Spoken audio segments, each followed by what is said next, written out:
Good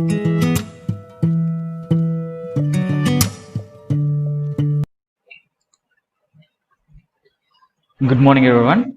In today's topic, I would like to discuss you regarding Casanova forest disease. I would like to discuss you on Casanova forest disease. So this was mainly belonging to India. The origin of this disease was from in India. You can see in the picture clearly.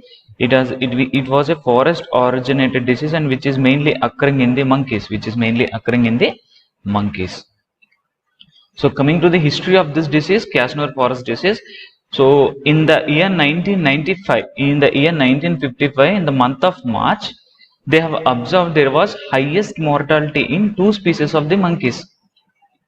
So this highest mortality in two species of the monkeys was observed in the forest area of Karnataka, which is in Shimoga district, So when they have investigated, they have find out that this disease was occurring in the monkeys. So the mortality in monkeys was followed by high incidence of acute prostrating febrile illness and deaths among villages in the neighborhood. So whatever the villages that were adjacent to the forest, means near to the forest, neighboring villages, these village members, they started developing acute prostrating febrile illness,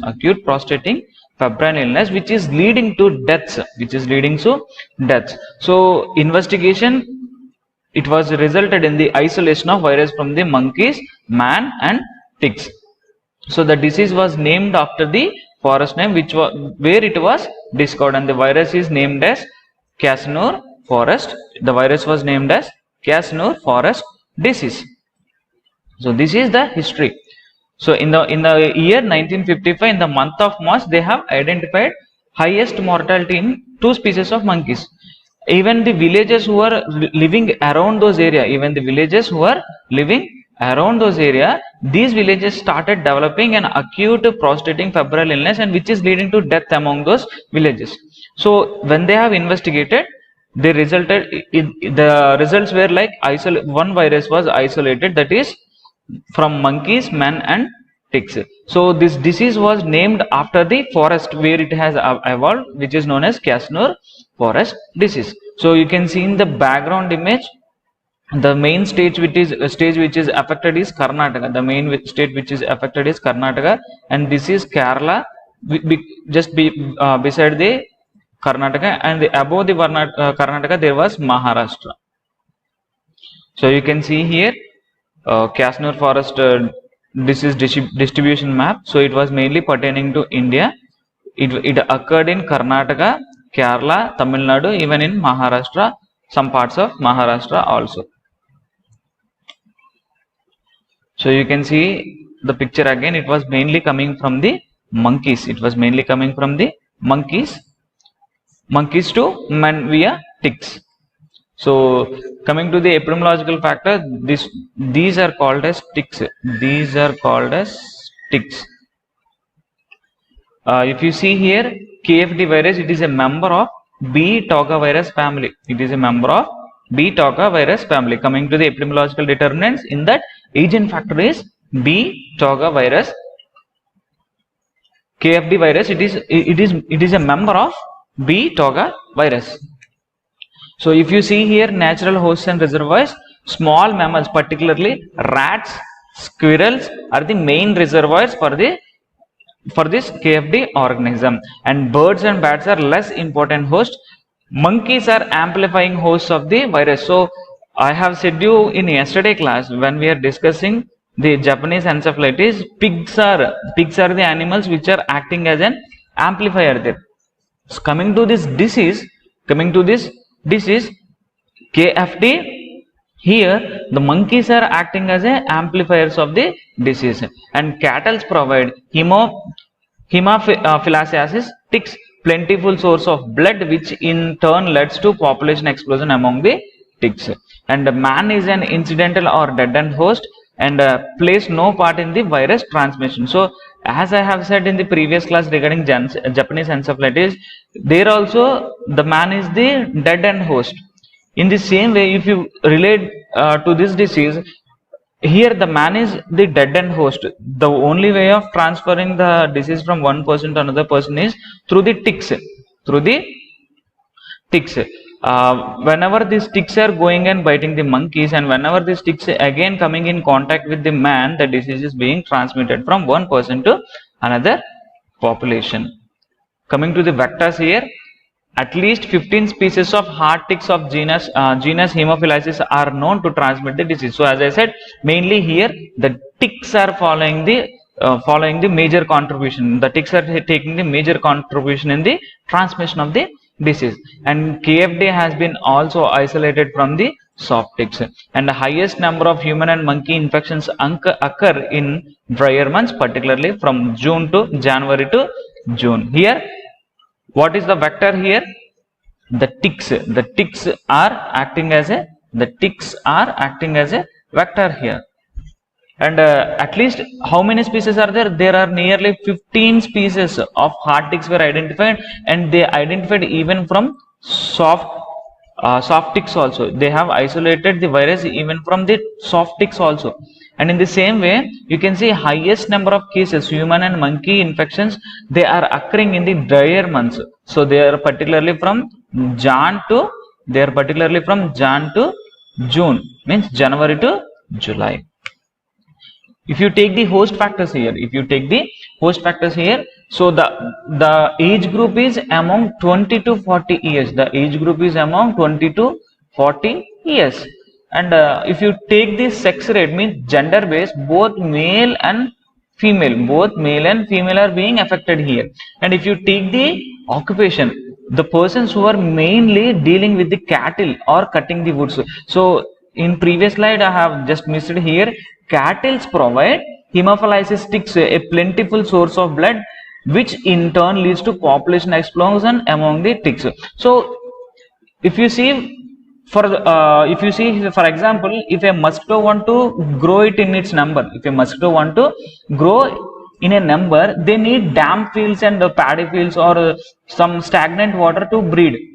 In the same way, the ticks which are responsible for transmitting the disease from one person to another person, means the ticks which are responsible, if they want to multiply, they will suck the blood of the cattle.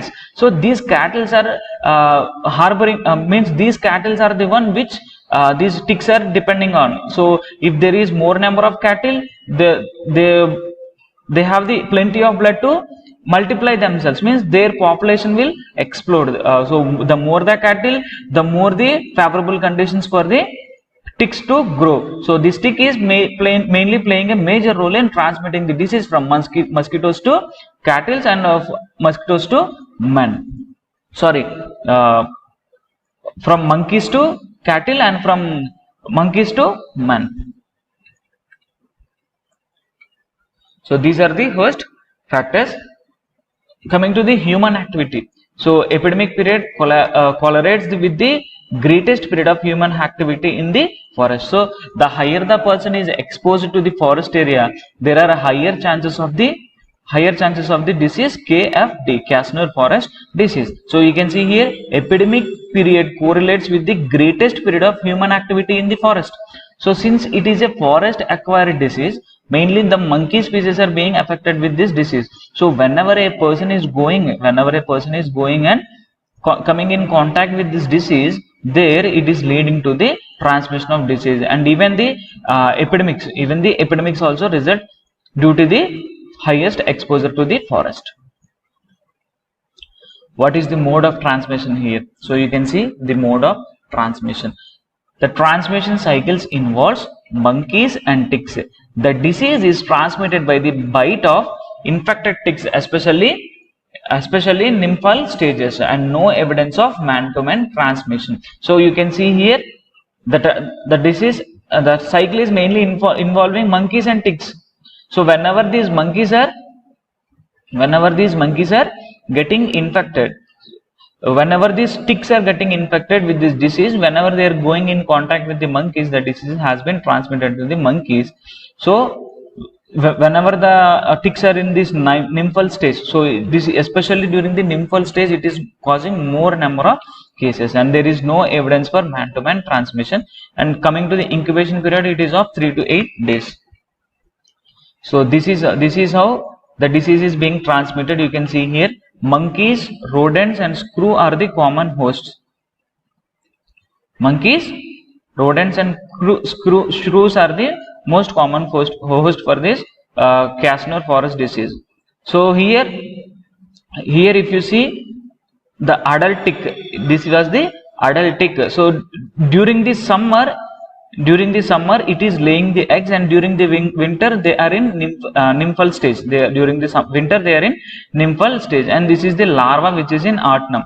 So if you see here, this adult is responsible for infecting the cattle, and this is responsible for infecting the farmers. So the more the person is exposed to the forest, the more the chances of getting the infection. So if you see here, the cattle are getting affected. Cattle may be infected but play a limited role in transmission according to this disease.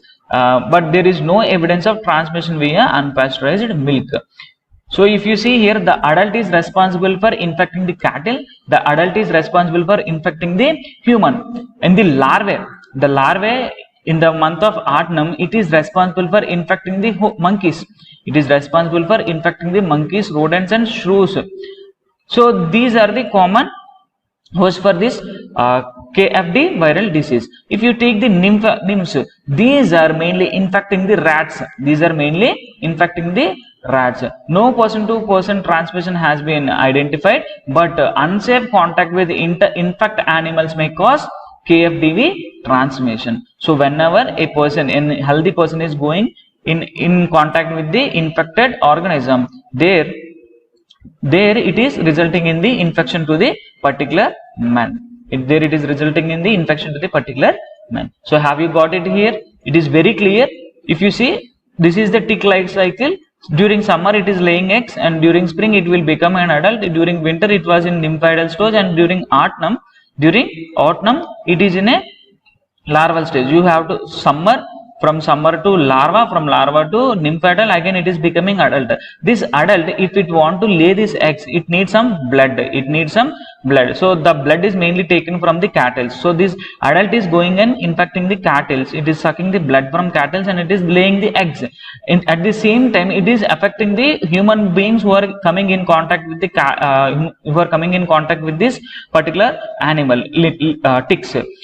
In the month of autumn, means during the autumn season, it is mainly affecting the mosquitoes, and during the winter season it is affecting the rats like small species. So whenever a human is going in contact with this infected animal, there is chance of getting disease from these animals, as well as directly these ticks are coming and affecting the human beings. So this is the life cycle, a tick life cycle, and this is how the disease is being transmitted from animals to man and from ticks to man. Got my point?